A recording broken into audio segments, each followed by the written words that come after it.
This is NBK, nothing but Knicks. When Sim passed the assist, you know that it's #1 show that breaks down the game. If you can't play defense, stay out my way. Dribble the ball, come down the lane. 5 seconds on the shot clock, who gon' win us the game? You wanna hear Knick updates and trade rumors? Postgame reviews, this the place to tune in. So tell a friend just to keep the ball moving. Like the page if you feeling the movement. Every game we coming to win. Give us a sub like a player that came off the bench. This is NBK, nothing but Knicks.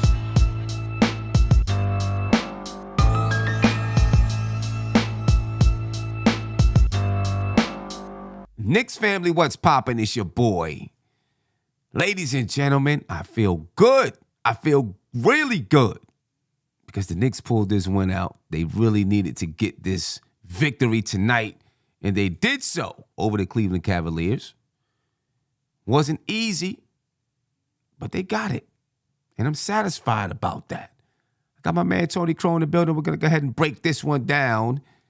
Ladies and gentlemen, the Knicks come away with a 105-103 victory over the Cleveland Cavaliers. Tony, what's poppin' with you, my brother? How are you feeling this fine evening? I am feeling fantastic. Got out of work early, saw the entire game, and I'm going to sleep well, and I'm going to enjoy this pod tonight. Yeah, no doubt about it, man. The Knicks needed to get this win, and they pulled it out. They got it. You know what I'm saying? And shout out to the chat and Your Blackest Time. Yeah, you know, they needed to get this win. They got this win over the Cavs, a big one tonight. You know, to stop a 4-game losing streak. They're now, what are they, 26-23 on the season, right?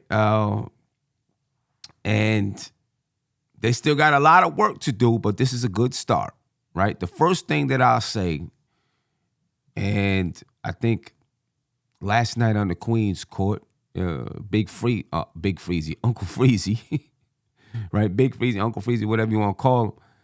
He said, he's not sure if the Knicks can all of a sudden turn it up defensively. Well, they did so tonight. They turned it on defensively, only allowed 103 points to the Cleveland Cavaliers. Their offense wasn't the best. Only scored 105, but they were able to turn it up defensively and come away with the victory. The defense is what I write home about tonight, right? The Knicks needed to play some defense. That's what their bread and butter has to be. You know what I mean? And again, this is just another example. When I say I'm not sure the Knicks can score a lot of points and play defense at the same time, this is just another example to me. You know what I mean? You know, if the Knicks are scoring around 112 to 115, but they're playing good defense and getting stops, I'm okay with that. I don't need them to score 125 because I feel like every time they score that high, they don't play good defense, they lose. You know what I mean? So I'm cool. I'm satisfied with the defense tonight. There were still some holes. There were some guys who had some wide open 3-point shots, no doubt about it, right? But they played better defense tonight. That's one of my big takeaways. Let me just go on record that I was also questioning how they were going to perform defensively without Mitchell Robinson. So kudos to them, and they're going to have to continue to do that. Right. You know, that's another big thing. They performed without Mitch. Isaiah Hartenstein did his thing tonight without Mitch being there. Obviously a big play at the end of end of regulation. You know, went straight up and down with Mitchell Robinson. With Donovan Mitchell. You know what I mean? Which resulted in a no call, a good no call. Shouldn't have been a call made, so that was a good play. But I thought throughout the game, you know, Isaiah Hartenstein played some decent defense, grabbed some big rebounds, you know, had 4 assists tonight. You know, he's a guy that a lot of people, including myself, were like, I don't know. You know, he's not giving what we asked for. But tonight, I feel like he kind of gave what we were asking for tonight. You know what I'm saying? So let's start there. We'll get to Julius Randle in his big game, but let's start there. What's your thoughts on what Isaiah Hartenstein did tonight. As Isaiah Robinson, you mean like he was out there, man. He was put back dunks, had Yep. that energy. Yep. That's one of the things that I definitely was looking forward from him coming here. That energy he plays with. I'm not too fond of the the little floaters. Especially, I mean, he was hitting them early in the year, but he hasn't been hitting them for a good stretch of the season. But Mm-hmm. I mean, playing with that ferocity on the offensive rebound, getting them putbacks, that was nice. His defense was a lot better overall tonight. Not a lot of reach-ins. That's another thing that I think has been Right. critical of him Right. throughout the season. So that helps because he's a decent defender, except for those reach-ins, those those silly fouls. So I think he's gonna have to tame himself. And when we get to Sims, I like what I like what I saw from Sims too. Yeah, no doubt. Isaiah Hartenstein, well, we might as well go ahead and talk about Sims. Jericho Sims tonight. I mean, only 2 points and 4 rebounds, but he was definitely active. Right? He contested shots. He had no blocks, but contested shots, really did help to defend that paint. And I think one, they probably, just heard the noise from fans and everybody else about, the troubles defending the paint without Mitchell Robinson being there. And then he probably heard it from Tom Thibodeau, right? We need your help defending the paint. We need you to defend the paint. Isaiah Hartenstein as well. They both probably heard it. We need your help defending the paint. You know what I mean? And I thought he did a good job of just contesting shots, being active, being there. He didn't grab a ton of rebounds tonight. Again, 4 rebounds for Jericho Sims. The Knicks only had 42 rebounds on the night. Mm. You know what I'm saying? But they got the job done. Say that. They got the job done. But I do like, what I've seen from Jericho Sims. And maybe, it's going to take a committee. If the Knicks don't pick up somebody else, those 2 guys are going to have to do it by committee. Right? Jericho Sims, 25 minutes and 12 seconds tonight. Isaiah Hartenstein, 22 minutes and 48 seconds tonight. You know what I mean? Overall, he wasn't a liability at all. You know what I mean? like he was right. in the right spots as far as Sims. Like, yeah, he didn't give much on the box score, but Mm-hmm. you know what I mean. I like it. You can see that he's learning. Right. Julius Randle tonight, 36 points, 13 rebounds, and 4 assists. He did have 5 turnovers. Right, but what is your thoughts on Julius Randle, man, and the basketball that he is playing? For a portion, in maybe the third quarter, if it wasn't for Julius Randle, the Knicks may not have been in the game. Mm-hmm. You know what I'm saying? Because he brought a lot of, just a lot of energy. There was a point in the third quarter where, his energy was off the charts. Grabbing rebounds. Getting rebounds off of his own putback, getting hit, getting banged around, still able to convert through that. You know what I mean? Like, the energy he showed tonight was great. Yeah, I mean, first let's start with the first quarter. You know what I mean? Like he came out on fire. He had a good stretch where that's what he was doing. You know what I mean? Kind of tapered away from that a little bit during this losing streak, but tonight he came out on fire, like really on fire. Great first quarter. I think he had 17? Yep, 17. 17 in the first quarter. Yeah. And then, like you said, that third quarter where I don't even think he scored in the second. You know what I mean? He came back and got hot again. Carried this for a stretch. I love the fact that he had 4 or 5 assists. It felt Randall like more. had 4 assists tonight. 4 assists. It felt like more. He was really making the right reads. Mm-hmm. Yeah, he had a great game. Great game. Yeah, definitely. 13 rebounds or so. Yeah, 13 rebounds for Randall tonight. He did have the 5 turnovers, but for the most part, Randall had a really good basketball game tonight. You know what I'm saying? It's hard to argue about it and complain about it because he had a really good basketball game. Jalen Brunson, 14 points, 2 rebounds, 4 assists. Didn't shoot well tonight. 38.5% from the field, 33% from the three-point line. He was 3 for 4 from the free throw line. Obviously, he had Isaac Okoro on him, right? So they put one of their best defenders on Jalen Brunson to try to shut him down and that stuff. You know what I mean? Did a great job. I know on the Queens Court last night, you talked about, maybe defenses, maybe teams have figured out Jalen Brunson a little bit. Do you still think that's the case? I think he absolutely has to adjust to teams.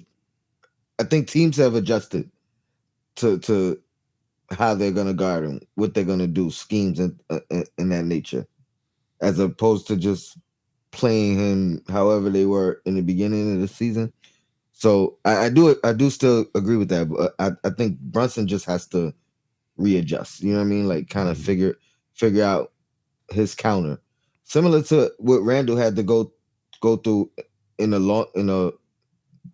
longer stretch it took for Randall. You know what I mean? I think Brunson will figure it out like within the season. And I think he'll be fine, but I do think he has to continue to make some adjustments. He's still doing good in spurts, but I think we really need him down the stretch. You know what I mean? Right. Like early in the season. Right. What kind of adjustments can Tom Thibodeau or the team make for Jalen Brunson? That's my question. That's a good question. You know what I'm saying? Because he's just gonna do what he does, right? And I don't know what else you would expect. Not you, but anyone would expect him to do. He's gonna do what he does. He's got his moves. He's got his style, things that he does. One of the things is put the double team into your practice runs. You know what I mean, and then start running or creating the plays for him. You know what I mean? Like, so now guys know exactly where to be, what to do. Because a lot of times, as of late, he's getting trapped a lot more often, and trapped in good spots, like for the defense, where there's the line as the third defender somewhere. And guys are not getting into his vision. He's small already, so it's gonna be tough. I don't know. I'm sorry. I might have cut you off too. So my bad. No. It's definitely going to be tough. I think that Tom Thibodeau and the coaching staff and the players, probably need to find a way to say, all right, how are we going to make this a little bit easier for Jalen Brunson, right? I think Big Freezy, Uncle Freezy, kind of hit on it a little bit last night, and having another guy that can really handle the basketball and take some of that pressure off of Brunson. You don't want Julius Randle doing it. You want Julius Randle doing things the way that he's doing it now. And this was supposed to be Derrick Rose, right? So I think, if you don't have that guy, you got to find some time for, Brunson. I guess he does play off the ball sometimes, right? He does. And Julius Randle does create for him at times. The problem is we don't have another traditional point guard. Like, that's the problem. You know what I mean? Mm-hmm. There are times when Julius Randle creates for Brunson. I think they've got to figure out ways to get, first of all, teams are putting their best defender, their best wing defender on Brunson. So that's going to make it tough right there.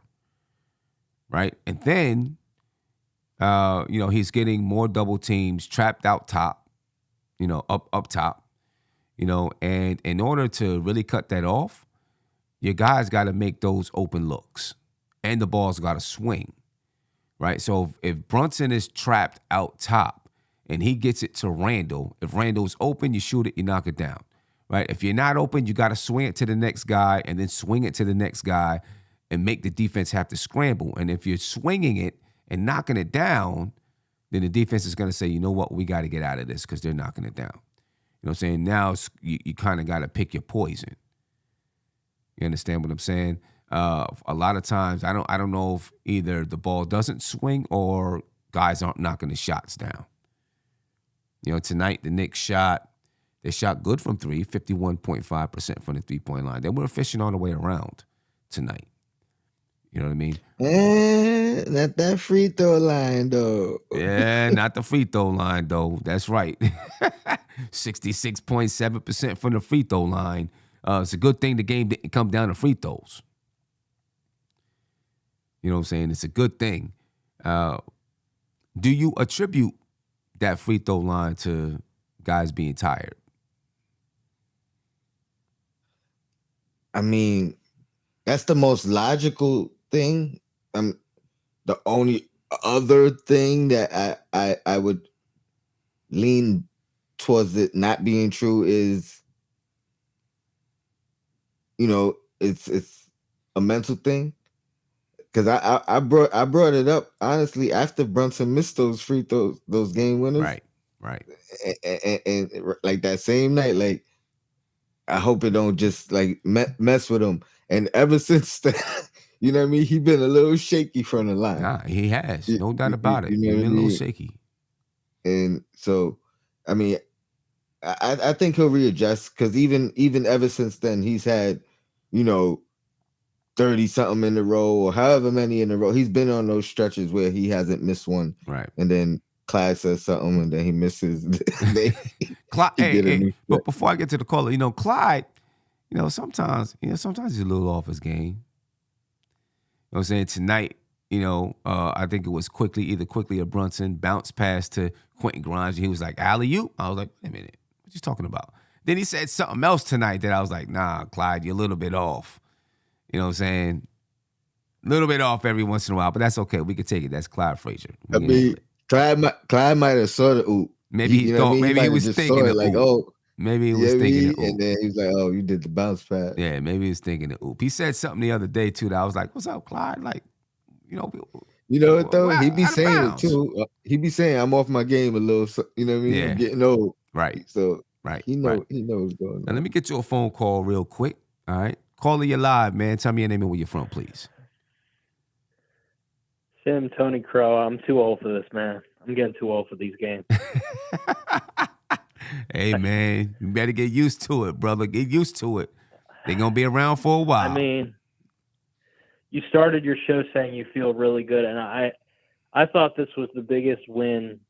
It felt like the biggest win of the season. Yeah, I'm in the moment, but to lose 4 straight, you feel like you don't have Mitch. You feel like it's derailing. And I'll be honest, that 4-game losing streak was weird to me because, like, I felt like this team, for some reason, you have to get knocked down a little bit. And I thought, like, I didn't think that they could I just felt like they were going to, I didn't feel confident we were going to win those games, but I felt like they could get it back. If they just, like, it just takes one game to get you back. Mm-hmm. So hopefully this is the start of getting us back. I thought the defense was good, as you guys mentioned. I want to ask you about RJ, okay? All right. Some good RJ, some bad. He pulled RJ early and brought in IQ, and there was a lineup that was doing well with Grimes, IQ, and Randall. Then obviously RJ played better to start the fourth quarter, and we got Obi going. So RJ was good, he was bad. Do you think, Sim, there are times, and I know it's not just RJ, do you think there are times when RJ has the ball that he doesn't go quick enough with his moves? Yes. Yeah, I think there is. You know, times when he doesn't go quick enough. You know, there are times when he's, I guess, trying to figure out the defense and where to go. Right? Mm-hmm. You know, I'm going to chop it up to him, you know, being 22 years old and still, you know, figuring some things out. And I know there's a lot of people that, you know, get tired of hearing that, but it's true. You know what I'm saying? Like, yeah, it's true. He's 22 years old, so he's still figuring out some things. and what it is that he has to do out there on the floor. And how to get into his moves quicker and all that kind of stuff. You know what I'm saying? So, I chop it up to that. Yeah. No, I hear you. I'm keeping the faith with him. There's just like times, I know he's young, but there are times where I'm like yelling at the TV, RJ, you have the left. I'm fine with running it through you, but just go quick with what you're doing to either get off the ball or go into your move quick, because they load up. And usually you want 2 on the ball, but when RJ gets 2 on the ball, I feel like something bad usually happens. Either the shot goes up too quickly in an awkward spot, he trips over himself, or it doesn't get to the teammate that I needed to get to. Right. And I know I'm nitpicking. RJ did well to start the fourth quarter, and I'm still an RJ, even though I do get very angry with him. I just think if he can just be, like you said, it's reading the game. He's still young, he's still learning, but just being quick with what you're doing. It's the same stuff we talked about Julius, who's done a much better job this year. Yeah, and that's a young guy learning. You know what I'm saying? Learning how to be quick and take it. I'm going through that with a young lady right now on my team. Mm-hmm. You know what I'm saying? Like, her decisions take a long time. You know what I mean? And she doesn't understand, okay, I got the ball. There's nothing there for me. Let me move it quick. Right? Instead, she holds it. And when she holds it, she's a little bit lost as, okay, what do I do now? Where am I going? What's happening? Right? Because she's holding the ball, and then the defense is able to settle in and cue in on her. Right? And she's just very young and hasn't figured out. And when you do that, right, what happens? You compound it by wanting to make the home run play, to either get a shot up when you really should shoot it. Right. So and I think with RJ, it's basically that, him learning. Okay, all right, let me get the ball and just go if that's what I'm gonna do. You know what I'm saying? Instead of holding it and waiting. And that's what Julius. And think about how late in the game Julius Randle had to learn that. Yeah. Right. Yeah. Think about the age Randle was. Yeah. Process. Right. Look at his process. It's been a process. I'm proud of Julius, but it's taken a while with him. Yep. You know what I mean? And so RJ, I think you got to exercise a little bit of patience and saying, okay, I thought he's going to learn that. Look, I'll give him credit, Sam. I'll give him credit. The Donovan Mitchell, I think Donovan was a little bit stunned, like how RJ on those 2 possessions on D, like, I don't know if it was RJ was like, I don't know. I have to go back and watch those 2, but RJ actually got a few stops on Donovan where, like, I don't know if Donovan held up and he's like, wait, RJ's on me right now? And, like, he was like, what's going on here? And then he awkwardly put something up. But RJ did a nice job. And I thought, look, I don't think he should have I don't think that was a foul on Garland. You can't put yourself in that position, and I think the ref could have swallowed it. But do you think that was a foul on RJ on the and one? The and one? Oh, first of all, I really didn't think it was a continuation. Yeah, that's what I'm saying. I didn't think it deserved to be a continuation. I didn't think it should have been a continuation. If it was a foul, okay, but I didn't think it was a continuation because I thought the foul actually came beforehand. Yeah. You know what I mean?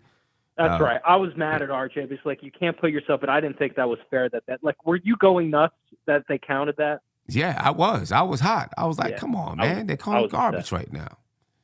That never happens. They usually wave that off. That was definitely not continuation. He took an extra step or 2 and he like dove into the first row. I got so mad. And then one other thing. And that was right after they were swallowing the whistle. Yes. They swallowed. That's Tony. Julius got fouled with the one where, RJ airballed a 3. But I thought, look, if you're going to call that for Garland, I thought there was contact on Julius. Or maybe I'm missing something. What's his name? Who's the guy on the Cavs? The good player. Evan Mobley? The big guy. Evan Mobley down the stretch you're talking about? Mobley, yeah, I agree. There was definitely contact. I thought there was contact, and Julius probably should have been to the line. You're talking about when the ball got blocked out of bounds, and then it got kicked back to RJ, and RJ airballed the 3, right? 3. Yep. Yeah, I thought there was definitely contact.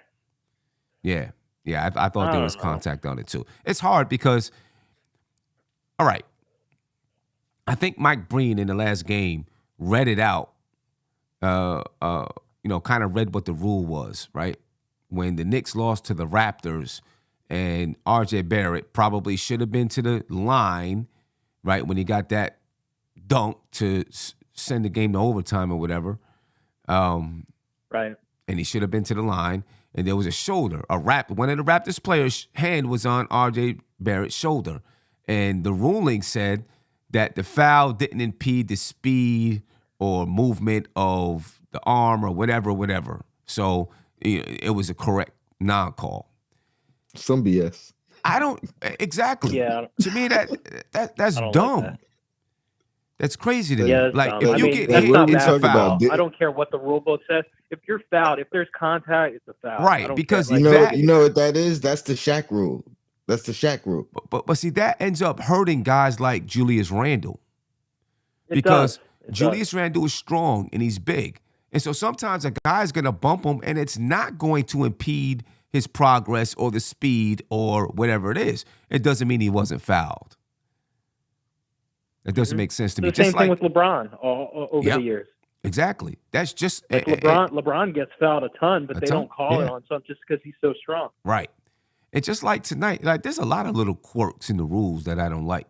I think Julius Randle had a turnover, probably his 5th turnover, where he dribbled it off of Darius Garland's foot, maybe, Yeah, no Right? kickball. Yep. and no kickball was called. But then Mike Breen explained that it might be called if it was a pass, but not if it's a dribble.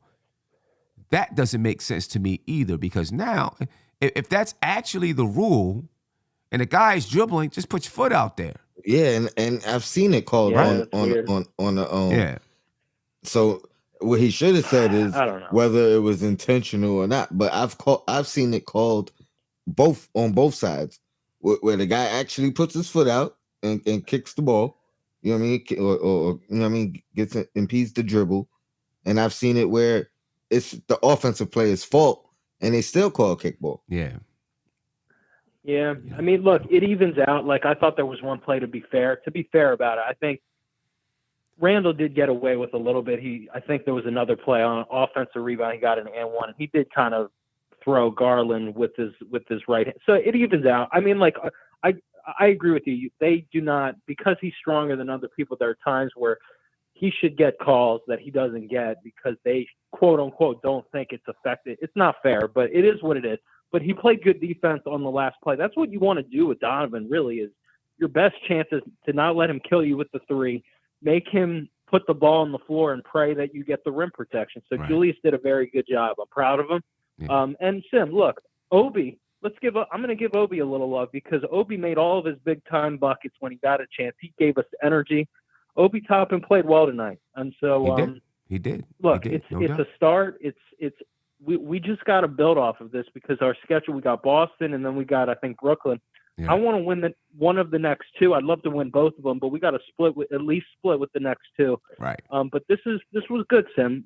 We Yeah, got a no little doubt. mojo back tonight, so I want you to feel good about it. No, I definitely do. And like Kevin Bergen said, at least the refs didn't call that late foul on Randall, right? And that's what you're talking about there. Because it probably was a Yeah. foul on Randall, pushing Darius Garland in the back. B. Willis said Yeah, that would annoy me. the double standard in the league for the big guys, let them play. Nah, I agree with you 100%. There is kind of a double standard like that. But Spree, Yeah, and All right, that guys. call Hey, is usually I'll be reserved for listening. Randall, not for RJ. right, You know what I right. mean? Hey, Spree, before you go, though, I Wait, do want to ask say you that this. one more. Say that part about Tony. I'm sorry, I didn't hear you, Go ahead. Tony. No, I was just saying that kind of call is usually reserved for Randall, like Sim was saying. But we talking about Yes. RJ. You know what I mean? Mhm. Now RJ's too strong. Like the refs told Randall. Right, Yeah. right. Hey, Spree, you going to be in Maryland on What's the up? 24th? 24th of February. Today's the February. Yes. Because the Yes. Knicks play the Wizards. We're trying to get this group to go to the game. Looking forward to meeting you in It's person. a Friday, bro. right? That's a Friday. Yeah, Let's do it. let's let's do do it. it. All right, sounds good, ladies Let's and do it. gentlemen. I'll be in touch. All right, man. All right, let's make it happen. No doubt about it. Let's make it happen. You got the link? Are you going to do the link thing with the form? Yep, I got the link already set up where people can make their down payment. So we can really get Okay. this thing going. Okay. You know what I mean? I'm in this time. Yeah. I missed the last one. I'm in, and let's have a good strong. We're gonna finish strong. I mean, it's gonna be tough without Mitch, but Jericho's a big boy. Hartenstein finally gave us something, but it's got to be. We got to move the ball like we've been doing. We got to move the ball. We got a lot of players on this team, and we got to play defense. If we can do that, we have a shot. That's all you can ask for. Yeah, no doubt about it. No doubt about it. Appreciate All right, you, guys. Spree. Talk All right, soon. man. Bye. Have a good one. Peace. Tonight, ladies and gentlemen, the Knicks obviously get a win over the Cleveland Cavaliers. A big win, a much-needed win. All right, and look, ladies and gentlemen, they shoot the ball well from the field. They win the rebounding battle, all right, 42-41. You know, as much size and length and all of that stuff that people talk about the Cleveland Cavaliers have, you know, the Knicks were able to rebound. They were able to battle on the boards. 13 rebounds from Julius Randle led the Knicks in rebounding. All right. 25 assists for the Knicks tonight. You know what I mean? And that's on, 25 assists. The Knicks only took 75 shots tonight, right? So they shot a pretty high percentage. So they made 40-something shots. All right, so 25 assists on 40-something shots, and I'll get that exact number in just a second. All right, in just a second. 8 steals for the Cavaliers, 4 for the Knicks, 4 blocks for the Cavaliers, 3 for the Knicks, 15 turnovers. That was one of the things I talked about in the game preview. They want the Knicks to be turning the ball over a lot. You know, they came into the game averaging 17.5 turnovers versus the Cavs. All right, 17.5 versus the Cavs, only 15 tonight. The Cavaliers, only 10 turnovers tonight. Again, the Knicks, 49% from the field, 51.5% from three. Julius Randle, 8 for 12 from the three-point line tonight. All right, that's tough shooting from Julius Randle. He doesn't do it every night, not at that clip. Yeah, he's been shooting the ball well from three so far this season, but the Knicks tonight from the three-point line, 17 of 33. All right, 8 for 12 for Julius Randle, 3 for 5 for R.J. Barrett, 2 for 7 for Quentin Grimes, 2 for 3 for Obi Toppin, who's been knocking down the three the last 2 games. All right, of course, we talked about it earlier, 66.7% from the free throw line for the Knicks, but the Cleveland Cavaliers were 68.8% from the free throw line. All right, so they offset each other there. 52 points in the paint for the Cavs, 38 for the Knicks. The Knicks, 19 second chance points. They normally average about 17 to 18 second chance points. That number went down the last couple of games without Mitchell Robinson, but they got it back tonight. That was just pure desperation and hustle, for the Knicks to be on those boards. And Sim, does that say 9 for Cleveland? 8. 8 for second Cleveland. chance points for Cleveland. Or for 15 turnovers. That's a great ratio. Yeah. Right. Fast break points, the Knicks 17. I'm sorry, the Knicks 7 and the Cleveland Cavaliers 17. And the Knicks tonight actually had 25 assists on 37 made shots. That's pretty good. That's pretty good right there. 25 assists on 37 made shots. All right, only 75 shots taken, but they were efficient from the field. Let me get to another phone call here. Caller, you're live. Tell me your name and where you're from, please. Hey, this is Jay from SC. How y'all guys doing today? I'm good, my brother. How you feeling, man? Man, I can't complain, man. I'm off this losing streak. That's what I'm talking about. Yeah, it was definitely. For once, though, I gotta say, I really wasn't too worried about them. It just seemed like from beginning to end, they decided they was going to just play tonight. But I really wanted to comment. I was watching Queen's Court yesterday, and I was listening to you and Tony talk about. Y'all was going back and forth about Brunson, and it came to me watching this game, and I thought to myself, sometimes the best way to have to change the way they scheme on you is to come a different way at them, opposed to maybe trying to shove the ball down their throat the way you was getting them the first time. Maybe focus more on the end of just like trying to be an assist guy. Like make them pay for every time they try to approach you with and put somebody on you where there really should be a mismatch. You know, I'm just thinking maybe they should implement something where he focuses more on trying to distribute the ball. Because as you've seen, 14 points tonight, and they still walked away with a win.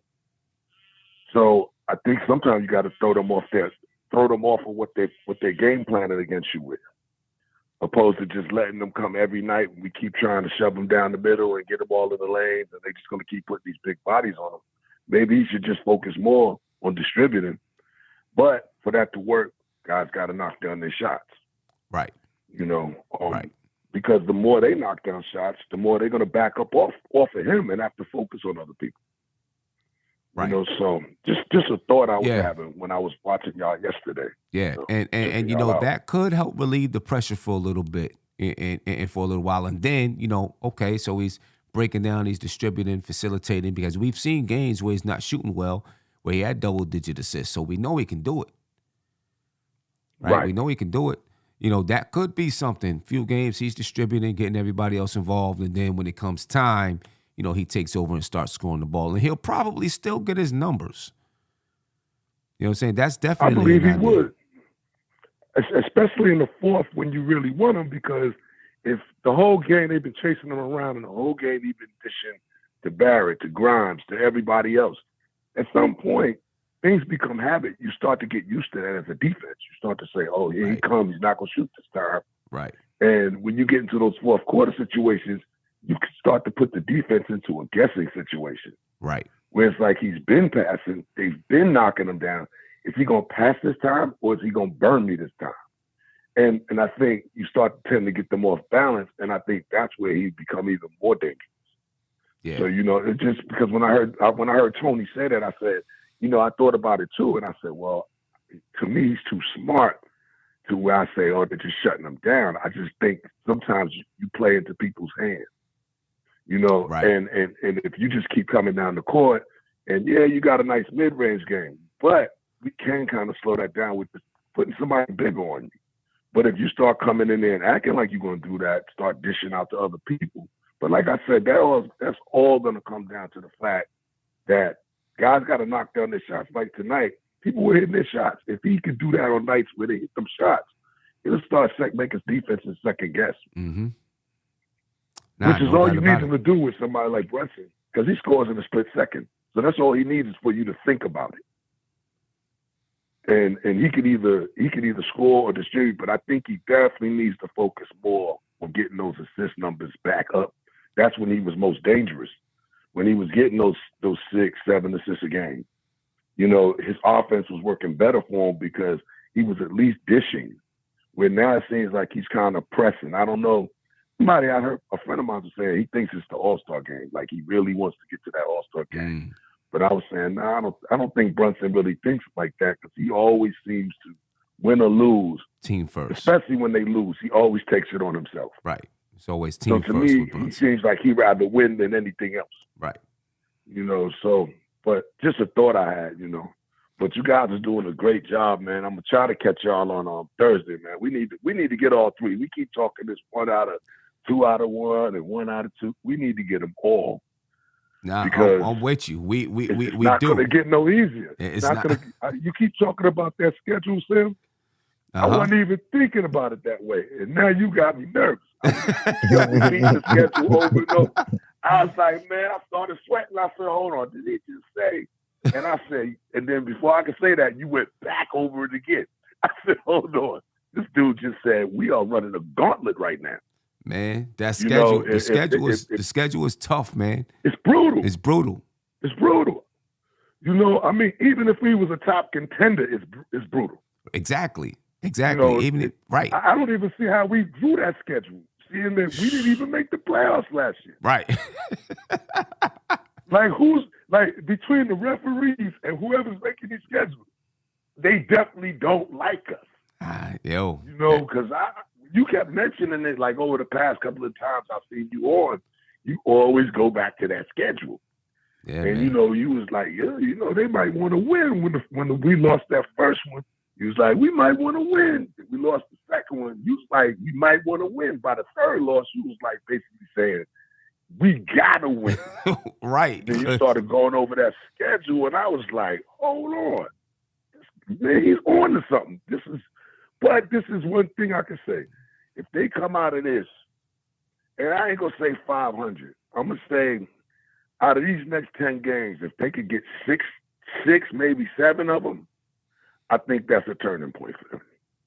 I think that'll be because they'll have ultimate confidence at that point. Right. Because everybody's counting them out because Mitch is out. Right. You know, and I gotta say it so everybody can hear me, man. My man Hart showed heart tonight, man. He did. He definitely did his thing, man. He shocked me, man. I ain't gonna even lie. I was like, is this what we brought him here for? Because that's who I needed to see, like, from the beginning of the right. season. It's exactly what they brought him here for. And, you know, now he has no choice but to get more minutes with Mitch out. No choice. You know what I'm saying? You know, maybe you start to see more of his game. You know, you've seen him, you know, make a couple of passes to cutters from the top of the key, you know, to Deuce McBride, et cetera. He had 4 assists tonight. You know what I mean? He was hustling all over the place. You know what I mean? You know, he got a little excited and tried to throw a long ball to Deuce or whatever. You know what I'm saying? But I was gonna say, what do you call a heat check on a pass? Right. Exactly. But I don't know if y'all was listening early in the game when RJ tripped and Clyde said he got tripped by the sideline. Yeah. I was like, this guy Clyde, he can't help himself. I was like, this dude, yo. Yeah, but no man, it was definitely a good game. I hope we take it to Boston. that's who I really want to take it to. Yeah. That's right now we won up on Cleveland. So I mean the worst we could do is tie in the season series. Right, exactly. You know, exactly. So that was a beautiful win. We need to go take it to Boston, and we need to go take it to Brooklyn, and you know we got a lot of work cut out. But we got work, you know, but like I seen Sims flying around too. Right, Sims was flying around out there today too. Yeah, you know so they got a lot of work, but hopefully, muster. You know, hopefully they're ready to step up to it. I remember the season they made the playoffs a couple years ago. The beginning of the season was supposed to be super tough for them, and you know they came out the gates and played well. And then the end of the season was supposed to be real tough for them, and they won 9 straight. So let's see what we can do. But my man, I appreciate your time, brother. Thank you for the call.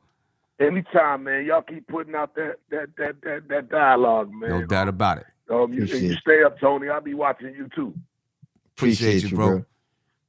All right. All right, y'all. All right. Peace, man. All right. Shout out to my man De La Music. Thank you for the super chat. He said, do the 24th. We're waiting. Well, you don't have to wait any longer. I just put the link in the chat. All right, you can jump on that link right there in the chat and, you know, start to take care of it as we, you know, get everything situated for February 24th. You know, we're going to invade D.C. We got to get this win back. You know what I'm saying? That we gave away at the Garden. We want everybody to be there. It's going to be dope. You know, we got a nice spot that, you know, they're going to allow us to set up in there. So, you know, let's make sure we get that taken care of. Ladies and gentlemen, February the 24th, Knicks versus Wizards. That's exactly a month from now. Ladies and gentlemen, exactly a month from now. So make sure you check that out. What do you take from this, Tony? You know, again, 25 assists on 37 shots, on 37 made shots, only 75 shot attempts. You know, there's been a number of nights, and I think it was Wiz from the Queens Court last night who brought it up. You know, the Knicks have had some success on a low number of shots with a higher efficiency, right? And then, of course, you know, they only scored 105 points tonight. I think, you know, he mentioned a couple of times where they actually scored like 120 points. You know what I mean, on a low number of shots and high efficiency. I mean, the Knicks have tried, and right now I think they are 6th in the league in shot attempts. Do you think it's better for the Knicks to have a lower number of attempts? Do you think it forces them to shoot more efficient? Because not saying that, you know, maybe the reason why they have a lower number of attempts is because they're slowing down a bit, taking their time a little bit more, fighting better shots, and so the efficiency is better. You know what I'm saying? My bad. Yeah. That's exactly what I was saying. It's not about the attempts per se. It's about the quality of the attempts. And I think when the quality of the shot is better, the percentage is going to raise. Right. So and sometimes when they are pushing the pace, Mm-hmm. the quality of the shot is not a concern. Sometimes I think Right. you know what I mean. Right. They're trying to get a quicker shot as opposed to the best The shot, best shot. or even taking your time on that particular shot. You know what I mean? Like making sure you finish or whatever the case. So but I think that's a conscious effort. I think that when the quality of the shot is better, the percentage for the most part is better. There's nights where you could be off and you could take good shots and they just not falling, but overall, I think it's the quality of the shot. Right. Let me ask you this. On nights when it's not falling, do you think they should take more shots on nights when it's not falling? Because the reason why I say that is, I mean, if it might get hot too. I mean, you might get hot, but if it's not falling, if I'm only making 3 out of 10 shots, then for me to get to 10 shots made, I need to shoot 30 shots. You know what I'm saying? So on nights when it's not falling, you might need to shoot more shots because it's not really falling, and you might need to shoot more even if you're not getting the quality of look. On nights when it's falling, it might be easier to, okay, it's falling tonight, so we can really get good quality shots. You know what I'm saying? How much do you think that comes into play? Like, we're not making them, so we need more volume. Are you asking as an individual or as a team though? I mean, as a team, like, I let's say think the team, as a team, it makes more sense. As an individual, that might not. You might need to sit down tonight. You know what I mean? You might need to do something else. I dig it. But- Yeah, definitely. But let's say as a team, just as a team, as a Nah, that whole, makes- as a that team, makes- they're only shooting 38% from the field. Right? And if you're only getting 75 shot attempts on 38% from the field, you're not scoring.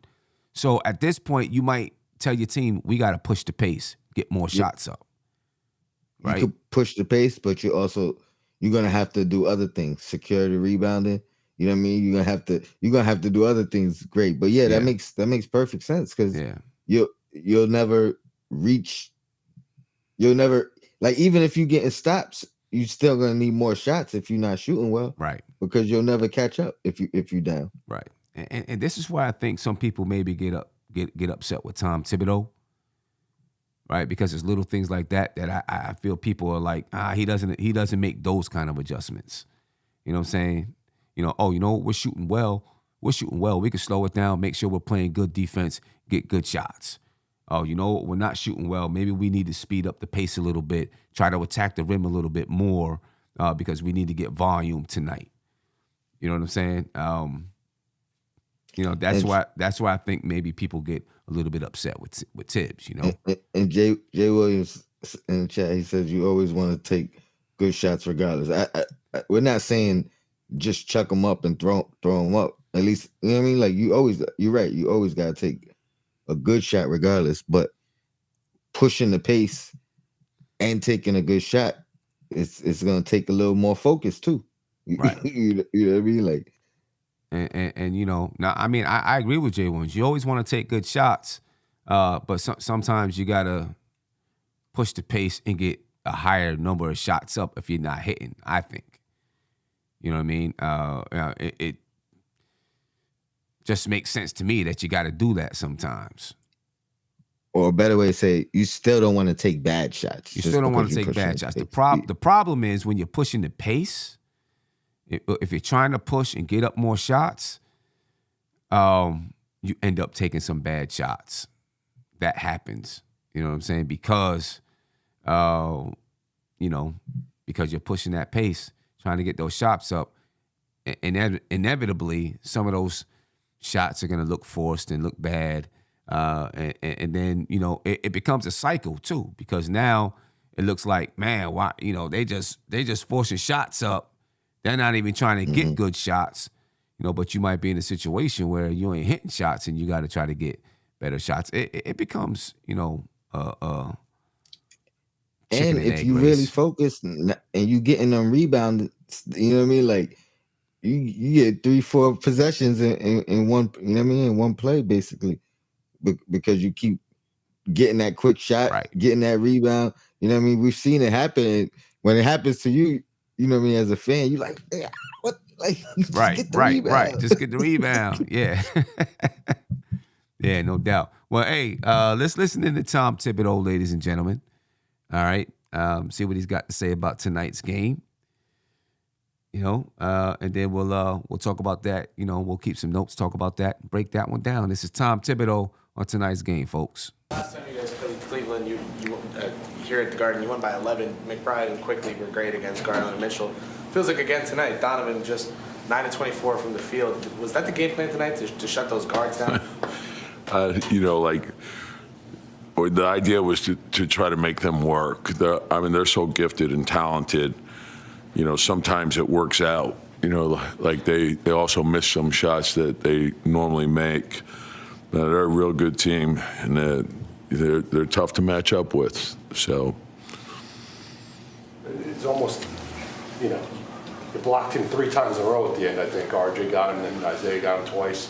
When he's getting the ball, he's, coming to the basket. Okay, we got one more stop in us. Is your mind kind of feeling that? yeah, well, and oftentimes these games, and we've had a number go against us. It's an offensive rebound. It's a loose ball, and they had recovered a couple balls that were deflected, and sometimes that's the difference. But I thought Isaiah made a huge play with verticality, which obviously was huge for us. RJ, same.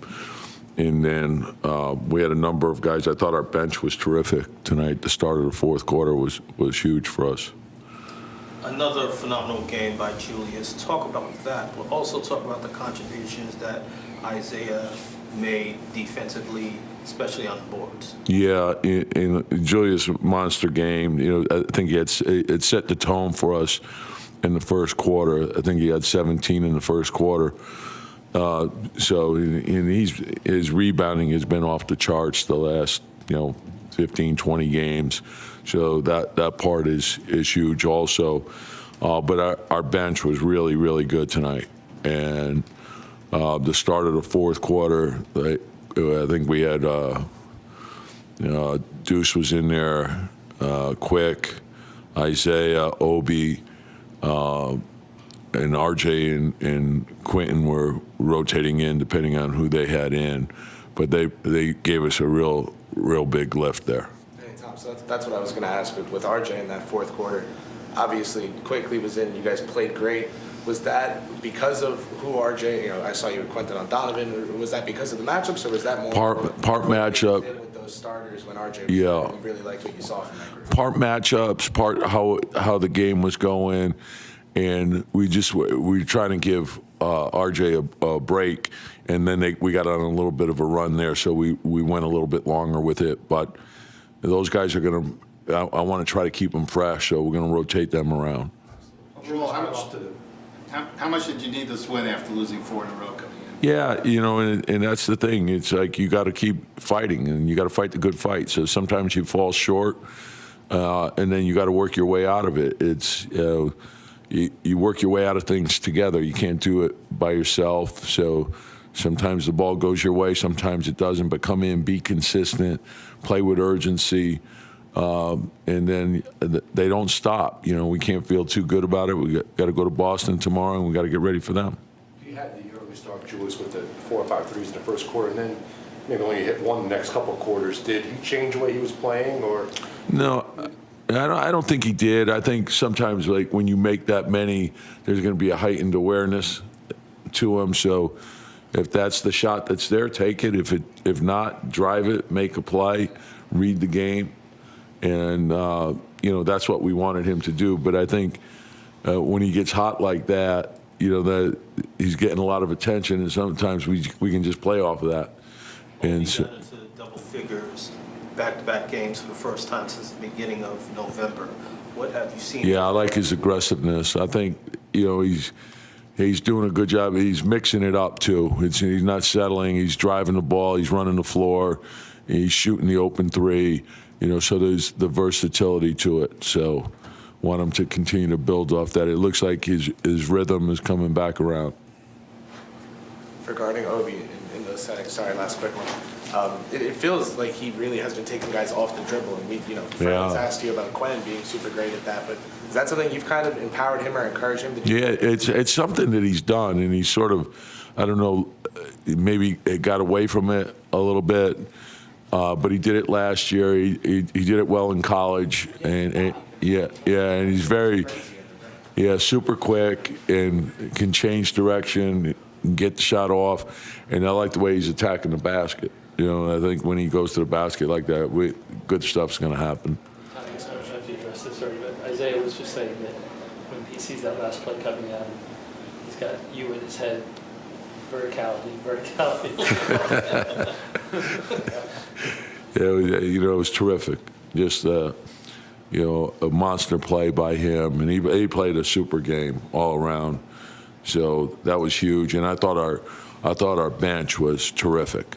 The start of the fourth quarter, it gave us a big lift, and we needed it.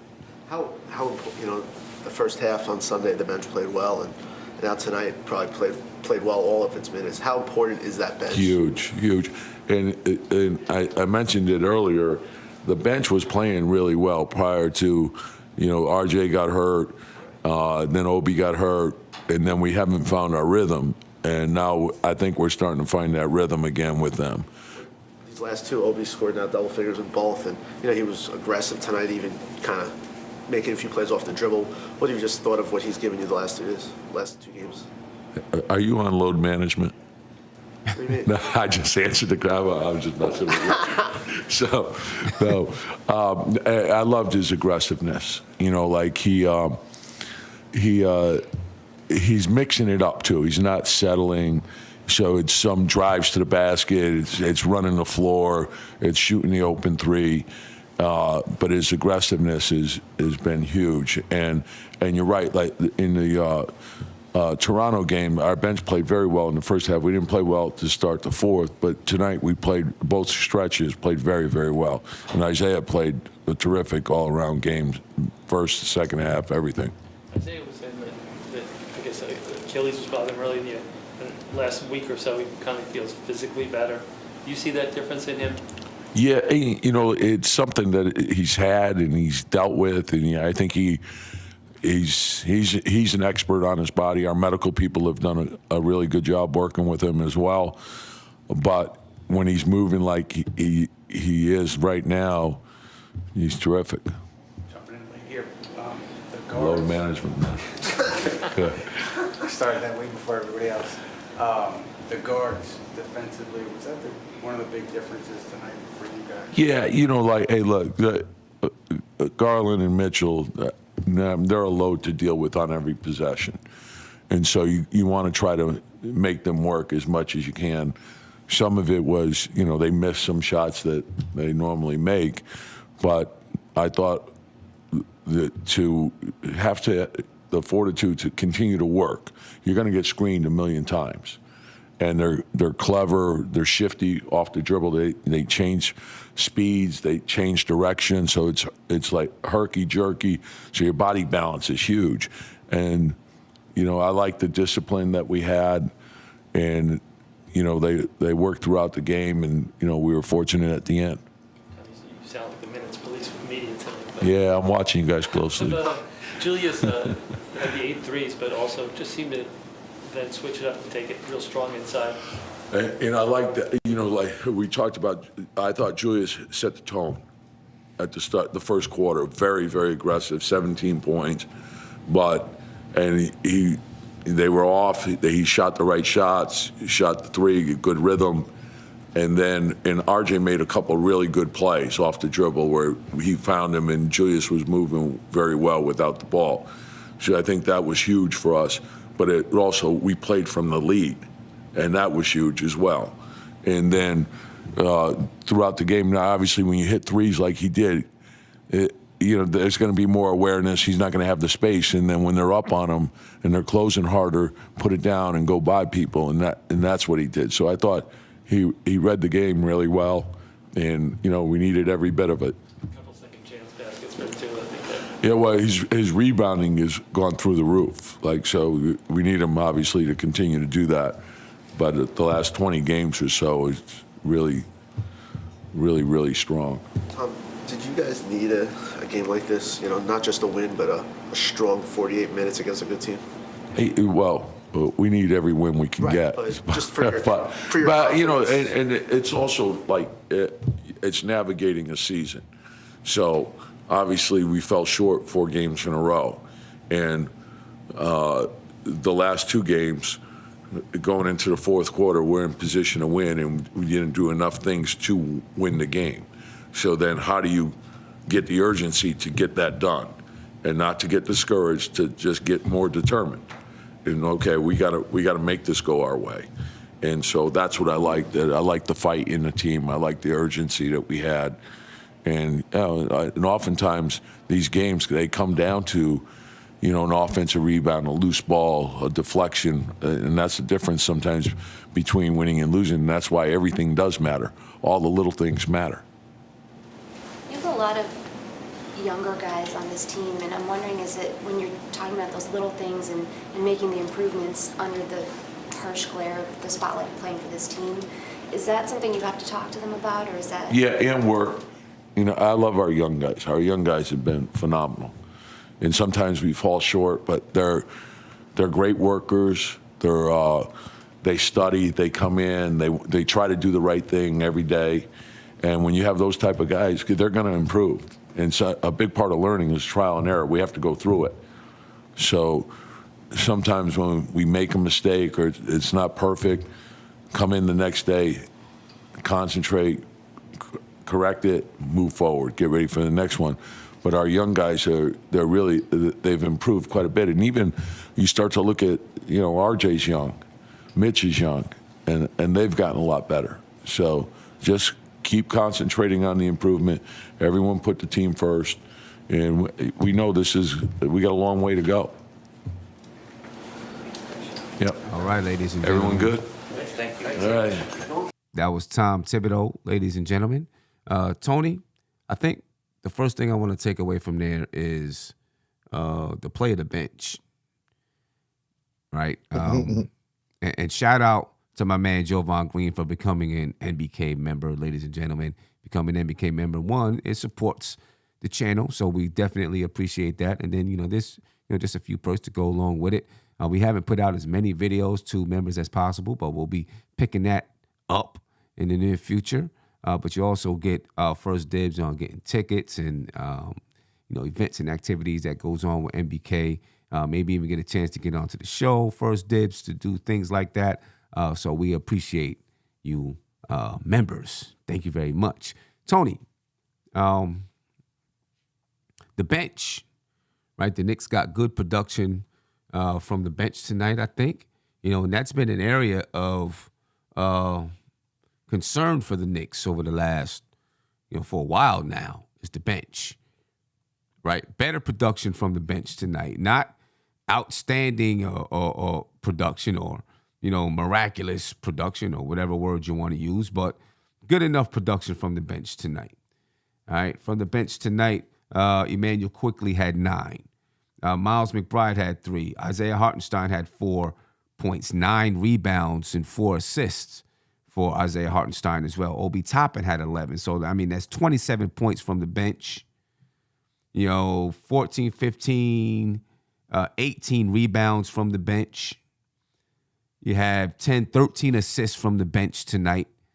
Your thoughts on the bench production? Do you think it's now back on the upswing and this is going to be something that the Knicks can rely on?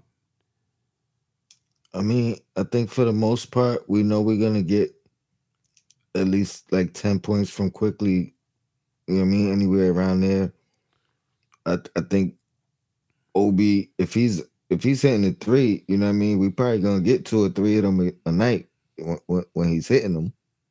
Right. But I'll say we'll probably get 7 from Obi, 5 to 7. Would you say 27? About 27 points from the bench tonight. I'll be happy with like 25. Okay. You know what I mean? Like two guys bordering double digits, and then you know what I mean. A couple guys, 5, 3, 4. I'm happy with those numbers. You know what I mean? But gotta have an impact. We're quickly back on the bench and Obi back healthy though. I expect 22 points, 25 points, plus from the bench. Right. That's definite, without a doubt. Early in the season, the bench was giving the Knicks like 30, 33 points a game, something like that. Obviously, you had D Rose playing at that time. Cam Reddish was playing at that time. And those are guys who can, get you some buckets.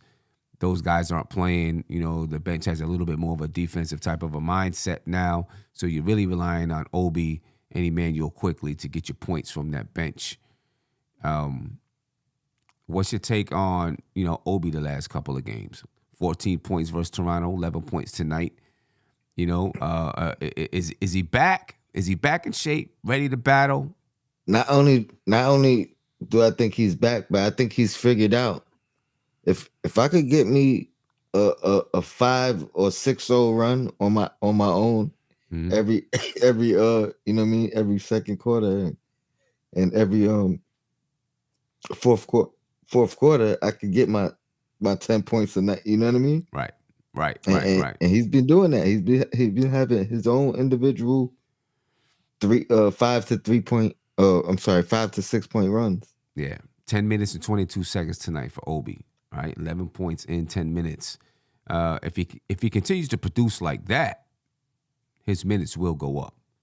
Doesn't mean the point production is always going to go up, but his minutes will go up. Right, 3 rebounds from Obi Toppin tonight. Do you expect his minutes to go up?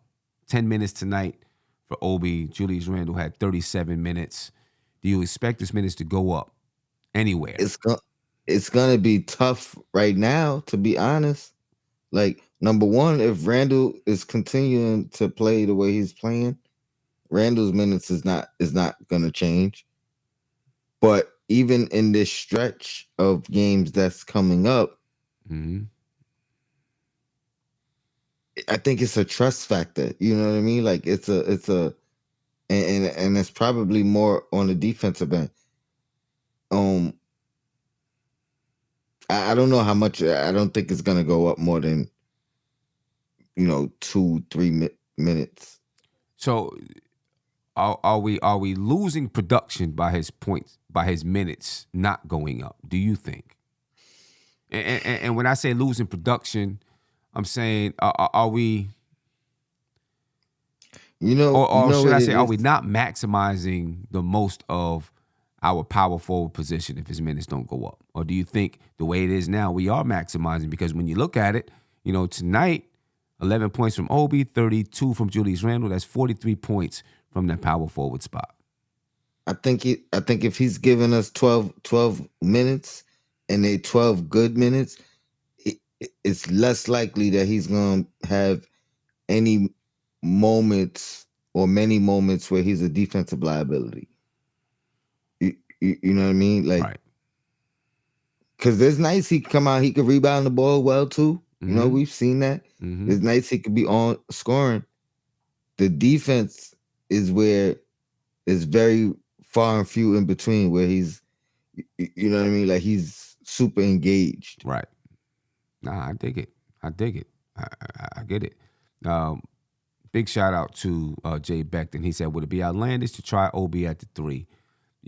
From the beginning of the season, all summer long and the beginning of the season, I was actually an advocate for Obi playing some 3.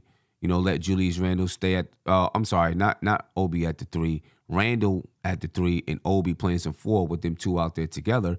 And then having somebody like Isaiah Hartenstein out there at the 5 that can help to spread the floor out. You know what I mean? I've been an advocate of it, and I still believe that it could be, successful in spurts. It's not something that I'm saying, you would do all the time, but I think it could be successful in spurts. You know what I'm saying? I believe that Randle in spurts can guard threes. And I'm not talking about 10 to 12 minutes. I'm talking about 3-4 minutes. I think he can.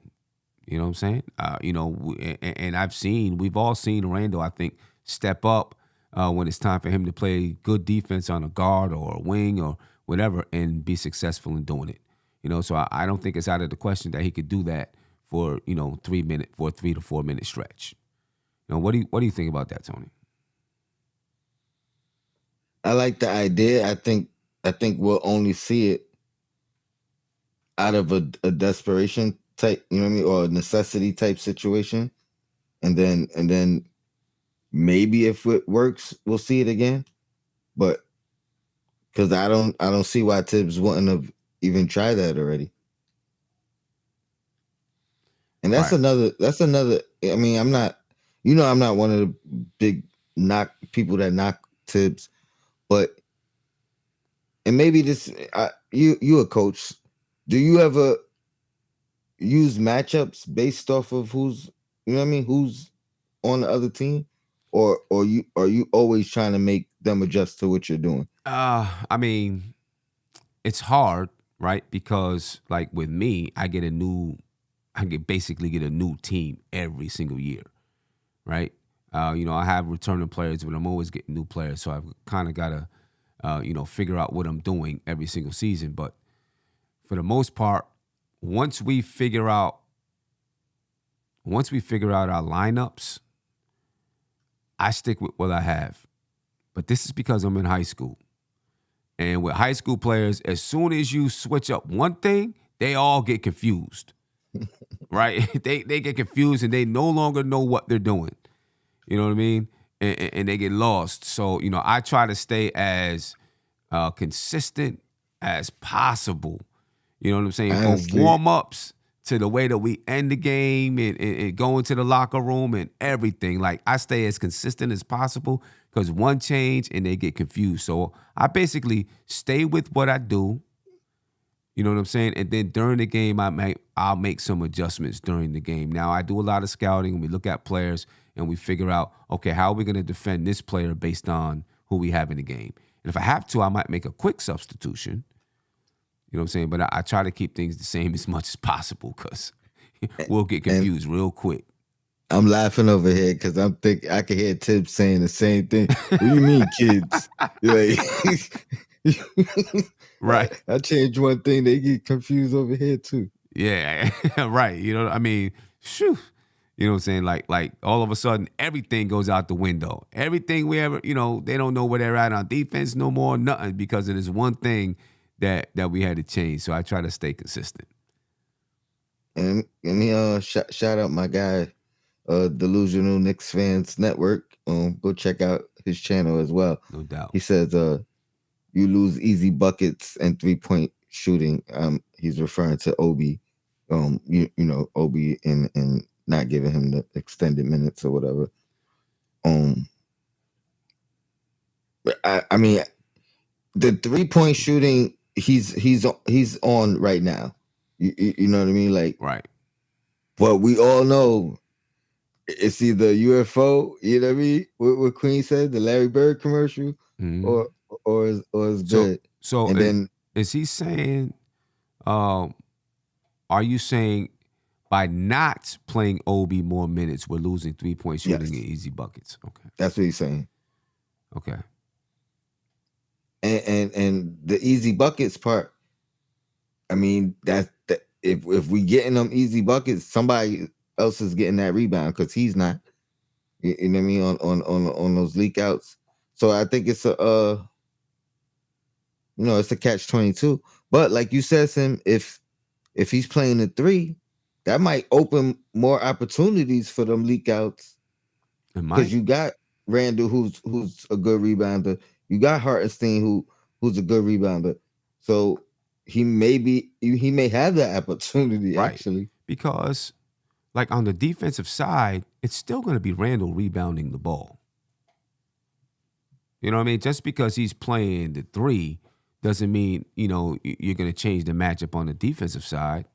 I mean, you will change the matchup on the defensive side, but it doesn't mean that he's not going to climb inside to get rebounds. You know what I'm saying? He's still going to find himself inside to grab boards, in my opinion, right? So if he's guarding Paul George or somebody like that, you know what I mean? And it's not going to be all game. We're talking about a 3 to 4 minute stretch here, switch up the lineup. Maybe it gives Obi a couple more minutes. Maybe RJ Barrett gets a little bit more of a rest, whatever, right? So we're talking a 3 to 4 minute stretch here. Randall's still primarily going to be playing power forward. We're just talking about, a couple of minutes a game. Maybe it gives Obi a little bit more time on the floor. You know what I'm saying? Because if he's knocking down that three consistently, it does, and you got Hartenstein out there on the floor, it spreads it open for Julius Randle to go to work down low. And Brunson. You know what I'm saying? You know what I mean? The double teams aren't going to be as effective. Those traps aren't going to be as effective. Yeah, you know what I'm saying? So I don't think Tom Thibodeau is going to look at it. And maybe he looked at it in practice and didn't like it. I don't know. But I don't think he's going to look at it in a game anytime soon. In that lineup, who's playing the two? Grimes, right? Well, you're talking about, I'm looking at that as a time when, maybe Randall's playing with the bench, right? So it's probably IQ or Deuce. Right? Probably IQ or Deuce. So now you're saying like tonight, Randall came back in the game with 8 minutes left. Okay? You could have kept Obi out there a little bit, brought Randall in and let RJ sit down for a couple of minutes. You know what I'm saying? And played 2 or 3 minutes with Obi and Randall out there on the floor with Isaiah Hartenstein and then, Deuce and Emmanuel Quickly. Something like that. I'm thinking, somewhere in there. You know what I mean? Where for a 2 to 3 minute stretch in the first half and in the second half, they're getting some minutes together after 3 and 4. And if you could try it. If you don't like it, then you say, we're not going to that again. But I don't think they've ever looked at it. There may have been one time last year when I thought he did it. And I don't remember the results of it at all. You know what I mean? I think it was too short of a time frame to even kind of judge it. Right. You know what I mean? Because I remember speaking about it, but it was really like under 2 minutes. You know what I mean? Might have been under a minute. Yeah. David L said Vroom, talk about Julius Randle, can play 1 through 5, which literally he can. Jay Williams said Obi's not good enough to do all of that. And Julius is gassed chasing small forwards around. I think it depends on who you're playing, because every small forward's you're not going to be chasing every small forward around. Some guys like Kawhi Leonard, Paul George, guys like that, they're kind of stationary. Yeah, you're not going to put them on a Mikal Bridges. Right. You know what I'm saying? You're not putting them on Mikal Bridges. You know what I mean? But if you're playing guys like that who are, isolation type players, I think it works. I think it can work. Now you're not, like I said, you're not going to chase around those small forwards that do a lot of running. That would be a time that you say, now we're not going to go to that lineup. You know what I mean? So, I don't know. But it's a good win for the Knicks tonight, man. Yeah. And Obi, just keep it up, man. I don't care if you got 10 minutes, 12 minutes. Just be productive. That's man. it. That's it. And that'll help. That'll help you. That'll help us. Yep. Do what you do in your minutes. The minutes that you get, maximize them. Make the most of those minutes. You know what I'm saying? Make it where the coach has to keep you on the floor for more minutes. That's all. I don't want to say that's all he has to do, because it's a tough job, but that's what you got to do. You know what I'm saying? If you want to produce in the NBA. Let's talk about the Celtics a little bit. The Knicks play the Celtics next at Boston Garden. And the Celtics right now, number 1 in the Eastern Conference, 35-14. They've lost 2 in a row. The Knicks, 26-23, 7th in the Eastern Conference. A game and a half above the Atlanta Hawks. I assume the Hawks must have lost tonight. Right. No, they may not have played. We was already a game above them. Okay, they didn't play. Oh, yeah, okay. We were a game above them then. All right, so the Hawks lost last night to the Bulls. Because there was a point that they were 24-23. Now they're 24-24. So they lost last night to the Bulls. So the Knicks are a game and a half above the Atlanta Hawks. They are a full game behind the Miami Heat. So they won. And the Miami Heat actually just beat the Boston Celtics tonight. Yeah, they won then. Yeah. So, what's your take on that game? The Heat beat them 98-95. What's your take on that game? I won't get a chance to watch that full. Well, I don't want to say that. I'll probably get a chance to watch it. I'll probably have to do it on my phone. I'm taking my team to go see Maryland, the Maryland women's basketball team versus Michigan. You know what I mean? That's what you say you're getting the tour? We're not getting a tour of this one. We did that when we went down to VCU. Okay, VCU. You know, we got a tour of their basketball development facility and stuff. It's really nice, really nice. That's what's up. Boston in general, like the past 2 years. Say it again. Just Boston versus Knicks. The game in general. Your thoughts on it? Yeah, but the past 2 years, I kind of always felt like we match up good with them. I actually, was on record like I want Miami or the Celtics in the playoffs that year as opposed to the Hawks. The Hawks. This year, I feel like they're a little bit different. Mm-hmm. Now, granted, they on a losing stretch right now, so hopefully we can continue that. Somebody said maybe no Jaylen Brown. I don't know what's up with that, but that will help as well. Yeah, Jaylen Brown did not play tonight. Okay. Yeah, he didn't play tonight. It's another one where I felt like we missed Mitchell Robinson. He was one of those guys that is kind of, I don't know if they have an answer if Mitchell Robinson is like on his game defensively and rebounding and all that. But I think we're gonna play them tough. It might be a similar score to tonight's game. Not our score, their score. Yeah, it could be. Yeah, their score. It could be. I mean, even our score, it's pretty close. You know what I'm saying? Jaylen Brown was out tonight with a right adductor injury management. So I don't know, what exactly that means. When they say injury management, to me, it's kind of like, he probably could have played. Yeah, day to day, he probably could have played, but we're gonna rest him now just to be sure. They've lost 2 in a row. You know what I mean? They may be feeling a little bit desperate. He may be feeling a little bit desperate. It's like, nah, I need to get out there on the floor. Yeah.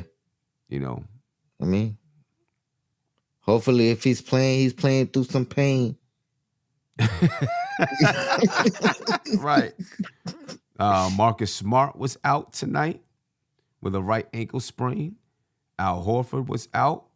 Lower back stiffness. Obviously, Gallinari is out. Jaylen Brown was out. And Malcolm Brogdon was out for personal reasons. Yeah, all those guys is going to be back for us the next. Every single one of them. You know what I mean? Every single one of them. That might have been, that actually might have been like some strategic thing against the Heat. Like, all right, you know what I mean? We're not giving y'all no strategies, nothing to work with. Right. In case we meet up in the playoff. You know what I mean? Nah, you're right. It could be. It could be. You know what I'm saying? I hate when All them teams dudes do out. that. Teams do that too. You know what I'm saying? Do a little strategic thing like, all right, yeah, everybody's going to be out. Injury management, even if we drop a game, whatever. You know what I'm saying? We're not going to give them too much ammunition to work with. Yep. That's what Pop used to do. You know what I'm saying? The Celtics, obviously the Celtics are a tough team to deal with.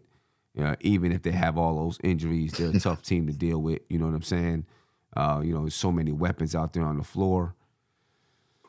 I do think the Knicks match up well with them. Mm-hmm. I think they match up well with them. Do they have enough to get over the top? That's the tough part. I don't know. Right now the Celtics are 6-0 in the division. The Knicks they actually have the worst division record in our division. Mm.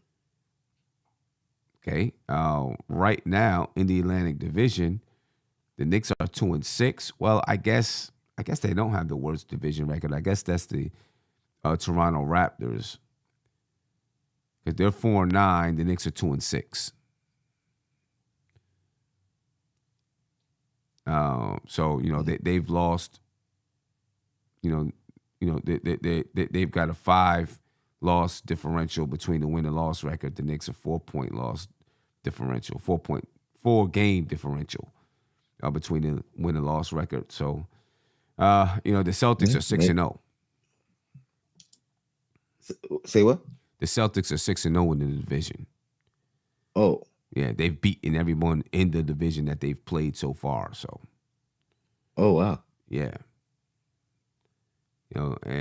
These divisional games are always, important. You know what I mean? Always important. They need to, it'll be a big one if they can get this win versus the Celtics. They can get this win versus the Celtics, then versus the Brooklyn Nets. That's 2 huge games, not just because they're the Celtics and the Nets, but because of the Atlantic Division standings, as well as just the tiebreakers. You know what I mean? If we get 2 out of 3, preferably, Brunson and I think if all 3 guys show up, we could win that game. Because honestly, I don't know if they really have an answer for Randall. Mm-hmm. They're gonna have to load up. Like that. That's gonna have to be their answer. Now he's gonna have to make the right reads, and we're gonna have to knock down shots. Right. And I'll take Brunson against Smart or Brogdon's tough, but I'll give Brunson the edge there too. Mm-hmm. So now it's about RJ. If you could, you're gonna have to really come out and perform. You know what I mean? You're gonna have to have one of them games. It can't be mediocre RJ. Right. You know what I mean? It can't be just a good quarter. We need a full good game. Right. So we beat the Celtics. We're taking the Nets after that. I think that's what he was trying to say. Jamie Nurse said Smart is not playing. It would look like that. He's probably not playing. He's got a sprained ankle. You know what I'm saying? I can't see it getting, if it, I guess it could in 2 days. It could get, good enough. But I would think at this point they would probably say, "Nah, you need it the rest so you can be Get ready 100%. for the playoffs." Yeah.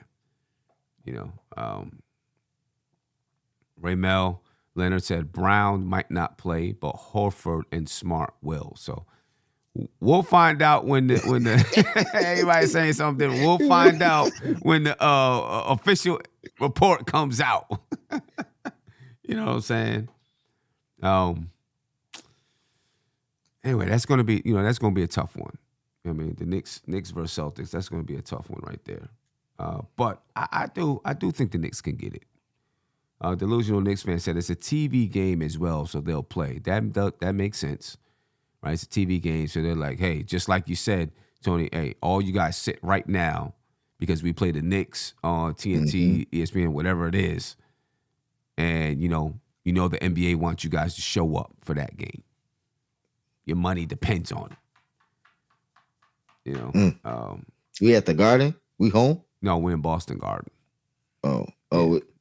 Yeah, we at the other Garden. The other Garden. At the other Garden. David L. said, just want us to play smart, not scared versus the Heat. We can take them. We got good matchups to throw at them. Yeah, they play the kind of defense that Toronto plays, though. That's what scares me about the Miami Heat. You know what I mean? And the Boston Celtics. Yeah, right. G-Dubs87 said, can we get Fournier? Can we get some Fournier magic against the C's? This year, though, I don't think Fournier actually played that well against Boston when we did play him earlier in the season. Right? The Knicks and Boston played once so far this year, and the Knicks lost 133-118. Yeah, that was earlier in the season. You know what I mean? When the Knicks were trying to, they're still figuring some things out now. That was November 5th, so that was super early in the season, right? They had everybody play. That game, Evan Fournier was 1 for 1, had 3 points. Randall had 29, Barrett had 27, Brunson had 22 and 10 assists. Isaiah Hartenstein actually started at center in that game. He had 10 points and 14 rebounds. So we'll see what happens, man. See what happens. But ladies and gentlemen, I'm going to get up out of here tonight. I appreciate your time. If I get a chance, I'll jump on tomorrow. If not tomorrow during the day, probably tomorrow evening. I do want to talk. I just want to do some trade talk stuff. You know what I mean? Just talk about some things that could be happening at the trade deadline. So it might be later on. I got to prepare for, I got to do my scouting report for the next team that we played. Then we got practice. So it might be later on, maybe 10:30 or something like that. Do a little trade deadline talk. You know what I mean? So anyway, I'm going to get up out of here. Tony, any thoughts before we rock out? Nah, man, that's it, man. It's always a pleasure to share the panel with you. Shout out to the chat. You guys are always fantastic. I love the comments, love the engagement. Go Black is time. No doubt. And ladies and gentlemen, if you want to join us in D.C., reserve your tickets right now, nbkfam.com/NBK events. The link is in the description of the video. You can check that out. I also put it in the chat, but it was way back. As I close this out, I'm going to put it in the chat again. So hang around if you're interested. Give me 30 seconds after I hit the intro/outro, and you'll be able to get the link. Ladies and gentlemen, I appreciate your time. Oh, go ahead. Hold on, Sim. And it's going to be a weekend thing. You know what I mean? So if y'all want to, it don't got to be just the game. You know what I mean? If y'all want to get a hotel and meet up post game, and you know what I mean, we're going to be around. No doubt about it. Folks, peace. This is NBK, nothing but Knicks. When Sim passed the assist, you know that it's #1 show that breaks down the game. If you can't play defense, stay out my way. Dribble the ball, come down the lane. 5 seconds on the shot clock, who gon' win us the game? You wanna hear Knick updates and trade rumors? Post-game reviews, this the place you tune in. So tell a friend just to keep the ball moving. Like the page if you feeling the movement. Every game we coming to win. Give us a sub like a player that came off the bench. This is NBK, nothing but Knicks.